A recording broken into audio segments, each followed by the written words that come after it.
اس وقت جو وبائی مرض پھیلا ہوا ہے اس کی وجہ سے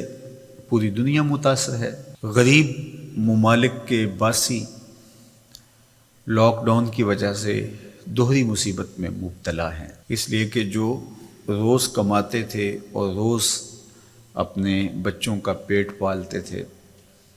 تو جب وہ ذرائع رزق بند ہوئے تو ان پر یہ مصیبت بھی آن پڑی۔ ہمارے مالک نے ہمیں حکم دیتے ہوئے ارشاد فرمایا وَفِي أَمْوَالِهِمْ حَقٌّ لِلسَّائِلِ وَالْمَحْرُومِ، ان کے مالوں کے اندر حق ہے، جو مانگنے آتے ہیں ان کا بھی، اور جو محروم ہیں، مانگتے نہیں، طلب نہیں کرتے لیکن حقیقتاً وہ حقدار ہیں، تو جو تمہارے پاس آ گیا، جہاں تم نے تقسیم شروع کی وہاں پہنچ گیا، تو تم یہ سمجھے کہ میں نے اپنا فرض پورا کر دیا۔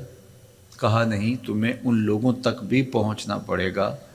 عزت نفس جن کو ہاتھ پھیلانے سے روکتی ہے، اور وہ نہ روڈ پہ آ سکتے ہیں اور نہ آپ کی دہلیز پہ آ سکتے ہیں، تو آپ ایسے لوگوں کو تلاش کر کے ان کی مدد، نصرت اور اعانت کیجیے۔ تو یہ موقع ہے ایسے لوگوں تک پہنچنے کا۔ ابتداً جب یہ مرض پھیلا تو لگ یہ رہا تھا کہ 1-2 ہفتوں کے بعد حالات معمول پہ آ جائیں گے۔ 1 مہینے سے زیادہ عرصہ بیت رہا ہے اور ابھی تک حالات جوں کے توں ہیں۔ مجبوراً کچھ شعبہ جات کو کھولنا پڑا اور زندگی کا پہیہ جاری رکھنے کے لیے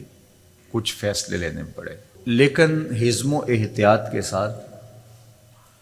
احتیاطی تدابیر کے ساتھ ہم سب کو آگے بڑھنا چاہیے۔ مساجد میں لوگوں کے آنے کے حوالے سے بات چل رہی ہے۔ میں سمجھتا ہوں کہ جو اہل علم طبقہ ہے، مساجد کے کارپرداز ہیں، علماء کرام ہیں، انہوں نے بھرپور تعاون کیا ہے۔ عمومی طور پہ جب زندگی کی چہل پہل چاروں سمت نظر آتی ہے اور سارا زور مسجد پہ ہی ہوتا ہے کہ یہاں اگر 5 بندے جمع ہو گئے تو کوئی حادثہ ہو جائے گا، جبکہ مسجد کے ساتھ ایک بینک پر لمبی قطاریں لگی ہوئی ہیں اور دوسری جانب لنگر بانٹا جا رہا ہے اور وہاں 1000 آدمی جمع ہے، حکومتی امداد تقسیم کی جا رہی ہے تو وہاں ہزاروں لوگ جمع ہیں۔ ان سب کے بیچوں بیچ ایک مسجد پڑتی ہے، تو سارا زور جب اس پہ ہوتا ہے کہ یہاں اگر لوگ پہنچے تو بہت زیادہ خطرہ ہے، تو پھر لامحالہ طور پہ جذبات برانگیختہ ہوتے ہیں۔ اس لیے حکمت کے ساتھ، دانائی کے ساتھ حکومت کے کارپردازوں کو یہ مسئلہ حل کرنا چاہیے، اور علماء کرام بھی جس طرح سے تعاون کیا اور آئندہ بھی وہ تعاون کرنے کے لیے تیار ہیں، لیکن تعصب کے ساتھ، ضد اور ہٹ درمی کے ساتھ فیصلے نہیں ہوتے، اور یہ گھڑی مشکل ہے اور ہم ایک مشکل وقت سے گزر رہے ہیں۔ حالات اس کے بالکل متحمل نہیں ہیں، اس لیے سوچ سمجھ کے زمینی حقائق کا ادراک کرتے ہوئے فیصلہ کیا جائے۔ جس طرح باقی شعبہ جات کے اندر گنجائش دی گئی ہے، اس طرح مساجد کو بھی احتیاطی تدابیر کے ساتھ کھولنے کی